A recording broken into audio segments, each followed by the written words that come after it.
নমস্কাৰ মই এপলিন আৰু এই মুহূৰ্তত লৈ আহিছো star cement present time at big breaking উজনি অসমত বিশাল ধৰ্মীয় কাৰ্যসূচী পবিত্ৰ ৰমজান মাহলৈ আৰু 3টা দিন বাকি আছে এই সময়ছোৱাতে এতিয়া উজনি অসমত দেখিবলৈ পোৱা গৈছে এই ধৰ্মীয় কাৰ্যসূচীক লৈ বিশাল আয়োজন প্ৰতিগৰাকী ইছলাম ধৰ্মাৱলম্বী লোকে পবিত্ৰ ৰমজান মাহৰ প্ৰতিটো দিনে আল্লাহৰ নাম লৈ এই প্ৰতিটো কাৰ্যসূচীত অংশগ্ৰহণ কৰিব 40 দিনীয়া এই বিশাল কাৰ্যসূচীত বিভিন্ন প্ৰান্তৰ পৰা অহা মুছলমান লোকসকল একত্ৰিত হ'ব আৰু চাৰিওফালে কেৱল মাত্ৰ শুনিবলৈ পোৱা যাব আল্লাহৰ নাম আল্লাহৰ বাণী সমগ্ৰ উজনি অসমত এতিয়া উলহ মালহ পৰিৱেশ পবিত্ৰ ৰমজান মাহলৈ মাজত মাত্ৰ 3টা দিন শান্তি সম্প্ৰীতিৰ বাৰ্তাৰে 40 দিনীয়া কাৰ্যসূচীৰে আৰম্ভ হৈছে ইছলাম ধৰ্মাৱলম্বী লোকৰ বিশাল ধৰ্মীয় অনুষ্ঠান খানকাহ লৈ আহিছে এই মুহূৰ্তত star cement present time in big breaking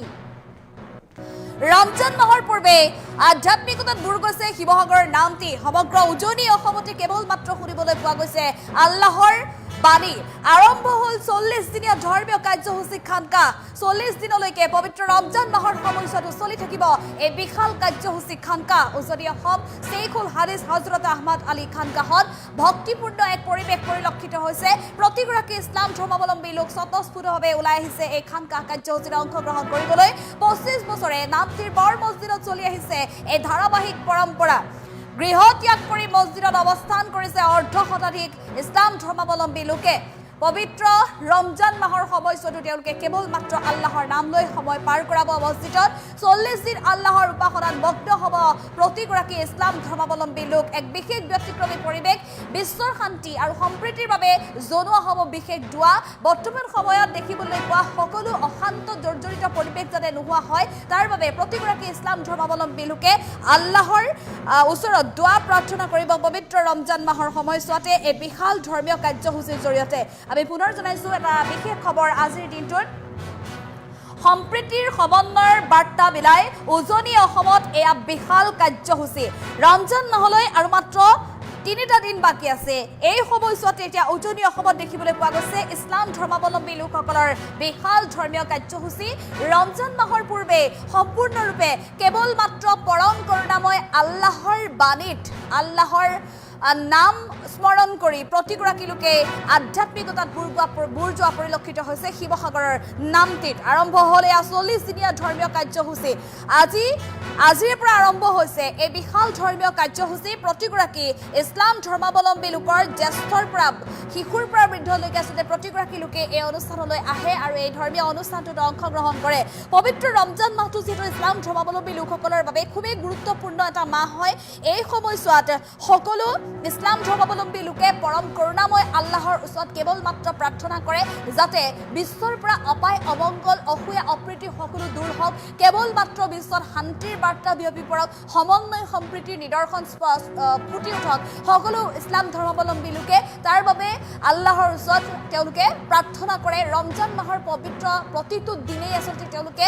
উপবাসে থাকি আল্লাহৰ নাম আল্লাহৰ ওচৰত প্ৰাৰ্থনা কৰে তেওঁলোকৰ ওচৰত যেহেতু বা তেওঁলোকৰ যি জনপ্ৰবাদ সেই জনপ্ৰবাদ অনুসৰি ৰমজান মাহৰ দিনবোৰত যদি উপবাসে থাকি আল্লাহৰ নাম লৈ আল্লাহৰ ওচৰত তেওঁলোকে প্ৰাৰ্থনা কৰে দোৱা প্ৰাৰ্থনা কৰে তেনেহ'লে আল্লাহে তেওঁলোকৰ মনৰ কথা শুনে আৰু মনৰ কামনা পূৰণ কৰে আৰু সেই যি তেওঁলোকৰ মাজত প্ৰচলিত এটা কথা বা চিন্তাধাৰা আছে সেই চিন্তাধাৰাকে সাৰোগত কৰি প্ৰতিগৰাকী ইছলাম ধৰ্মাৱলম্বী লোকে এনেধৰণে পবিত্ৰ ৰমজান মাহ পালন কৰে কিন্তু এইবাৰ অতিকৈ ব্যতিক্ৰম অতিকৈ আকৰ্ষণীয় কাৰণ এইবাৰ পবিত্ৰ ৰমজান মাহতে তেওঁলোকে 40 দিনীয়াকৈ বিশাল কাৰ্যসূচীৰে আৰম্ভ কৰিছে ইয়াক খানকাহ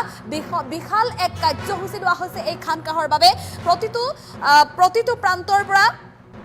এই ধৰ্মীয় অনুষ্ঠানটোত ধৰ্মীয় কাৰ্যসূচীত অংশগ্ৰহণ কৰিবলৈ ওলাই আহিছে প্ৰতিগৰাকী ইছলাম ধৰ্মাৱলম্বী লোক শিশুৰ পৰা বৃদ্ধলৈকে প্ৰতিগৰাকী লোকে কেৱল মাত্ৰ আল্লাহৰ বাণী লৈ আল্লাহক স্মৰণ কৰিব এই বিশেষ সময়ছোৱাত আৰম্ভ হৈছে 40 দিনীয়া ধৰ্মীয় কাৰ্যসূচী খানকাহ উজনি অসম শেখুল হাদিছ হযৰত আহমদ আলী খানকাহত এয়া ব্যতিক্ৰম পৰিৱেশ দেখিবলৈ পোৱা গৈছে 25 বছৰে নামটিৰ বৰ মছজিদত চলি অহা এই ধাৰাবাহিক পৰম্পৰা অব্যাহত ৰাখি এইবাৰো বিশাল কাৰ্যসূচীৰে আয়োজন কৰিছে এই বিশাল ধৰ্মীয় অনুষ্ঠান খানকাহ আসসালামু আলাইকুম ওয়া ৰাহমাতুল্লাহি ওয়া বাৰাকাতুহু সন্মুখত পবিত্ৰ মাহে ৰমজান আহি আছে অন্য বছৰৰ দৰে এবছৰ আমাৰ খানকা আৰম্ভ হ'ব ইনশাআল্লাহ 1999 চনতেই বাসকান্দি হুজুৰ হযৰত মৌলানা শেখুল হাদিছ পীৰে কামিল তেখেতৰ হাতৰ দ্বাৰা নিজে ইয়াত আমাৰ খানকা স্থাপিত কৰি থৈ গ'ল। সেই খানকা আজি ২৬ বছৰ ভৰি দিলে, ইনশাল্লাহ সুখ সকামে চলি আছে। আমাৰ খানকা উদ্দেশ্য এটাই হ'ল যে আমি বিশ্ব ব্ৰহ্মাণ্ডৰ সকলো মানুহ যাতে মিলি জুলি থাকিব পাৰোঁ। চাহে হিন্দু হওক, চাহে মুছলমান হওক, চাহে খ্ৰীষ্টান হওক, চাহে জৈন হওক, যিকোনো মানুহ হওক শান্তিত থাকিবৰ কাৰণে আমাৰ ইয়াৰ পৰা দোৱা হয়। গতিকে আমাৰ ইয়াত প্ৰায় ২৫-৩০ জন মানুহ তপস্যাত থাকে, ধ্যানত থাকে, কোৰাণ তিলাৱত, জিকিৰ, আজকাৰ, এবাদত কৰে। তাৰ মাজতে এজন আমি শ্বেখ আনিছোঁ, যিজন শ্বেখ চাহাব নেকি মুহাদ্দিছ হয়, হাফিজ হয়, মৌলানা হয়, এখন মাদ্ৰাছাৰ প্ৰিন্সিপাল হয়। তেখেতক আমি আনিছোঁ আৰু তেখেতে ইয়াত পৰিচালনা কৰিব ভিতৰৰ মানুহসকলক। তাত আমাৰ দুৱাৰ হ'ব, ৪০টা ৰোজা ৰাখিব, ৪০ দিন এটেকাপ কৰিব। একমাত্ৰ আমাৰ উদ্দেশ্য গোটেই পৃথিৱীত যাতে কেনেকৈ শান্তি হয়, প্ৰত্যেকজন মানুহ কেনেকৈ শান্তি মনে জীৱিত কটাব পাৰে, তাৰ কাৰণে আমাৰ মেইন উদ্দেশ্য। আৰু এই কামটো কৰিবৰ কাৰণে যিখিনি আমাক সামৰ্থ্য দৰকাৰ সেইখিনি আমাৰ অঞ্চলৰ মানুহে যথেষ্ট সহায় কৰিছে। এই নামটি অঞ্চলৰ ৮ জামাতে ল'ৰা, ডেকা, যুৱক, বৃদ্ধ মানুহ সকলোৱে আমাক সহায় কৰিছে, যথেষ্টখিনি সহায় কৰিছে আৰু আশা আছে আমাক সহায় কৰিব বুলি। আমি তাৰে লৈ পেলাই বিশ্ব ব্ৰহ্মাণ্ডৰ শান্তি হ'বৰ কাৰণে আমি ইয়াৰ উদ্দেশ্য লৈ দোৱা সদায় কৰি আছোঁ আৰু সদায় কৰি থাকিম ইনশাআল্লাহ। এইটো এতিয়া আমাৰ ১৯৯৯ চনতে আৰম্ভ হৈছিলে, এতিয়া আমাৰ ২৬ বছৰত ভৰি দিলে। খুব সুন্দৰকৈ আমি চলাই আহিছে, আল্লাহে চলাই আছে আৰু ভৱিষ্যতে ইনশাআল্লাহ কিয়ামত পৰ্যন্ত ই চলি থাকিব ইনশাআল্লাহ। আসসালামু আলাইকুম ৰহমতুল্লাহি বৰকাতুহ। সন্মুখত পবিত্ৰ মাহে ৰমজান আহি আছে।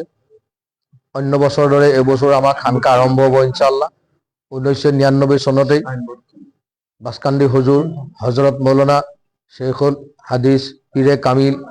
তেখেতৰ হাতৰ দ্বাৰা নিজে ইয়াত আমাৰ খানকা স্থাপিত কৰি থৈ গ'ল। সেই খানকা আজি ২৬ বছৰ ভৰি দিলে, ইনশাল্লাহ সুখ সকামে চলি আছে। আমাৰ খানকা উদ্দেশ্য এটাই হ'ল যে আমি বিশ্ব ব্ৰহ্মাণ্ডৰ সকলো মানুহ যাতে মিলি জুলি থাকিব পাৰোঁ। চাহে হিন্দু হওক, চাহে মুছলমান হওক, চাহে খ্ৰীষ্টান হওক, চাহে জৈন হওক, যিকোনো মানুহ হওক শান্তিত থাকিবৰ কাৰণে আমাৰ ইয়াৰ পৰা দোৱা হয়। গতিকে আমাৰ ইয়াত প্ৰায় ২৫-৩০ জন মানুহ তপস্যাত থাকে, ধ্যানত থাকে, কোৰাণ তিলাৱত, জিকিৰ, আজকাৰ, এবাদত কৰে। তাৰ মাজতে এজন আমি শ্বেখ আনিছোঁ, যিজন শ্বেখ চাহাব নেকি মুহাদ্দিছ হয়, হাফিজ হয়, মৌলানা হয়, এখন মাদ্ৰাছাৰ প্ৰিন্সিপাল হয়। তেখেতক আমি আনিছোঁ আৰু তেখেতে ইয়াত পৰিচালনা কৰিব ভিতৰৰ মানুহসকলক। তাত আমাৰ দুৱাৰ হ'ব, ৪০টা ৰোজা ৰাখিব, ৪০ দিন এটেকাপ কৰিব।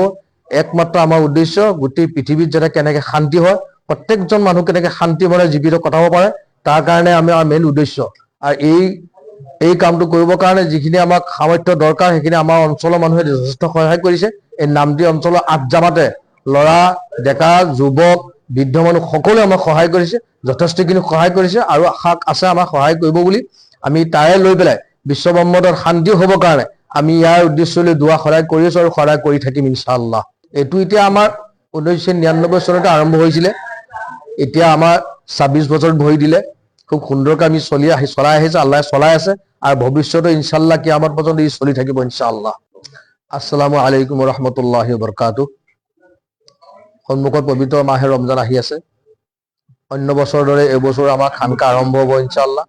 ১৯৯৯ চনতেই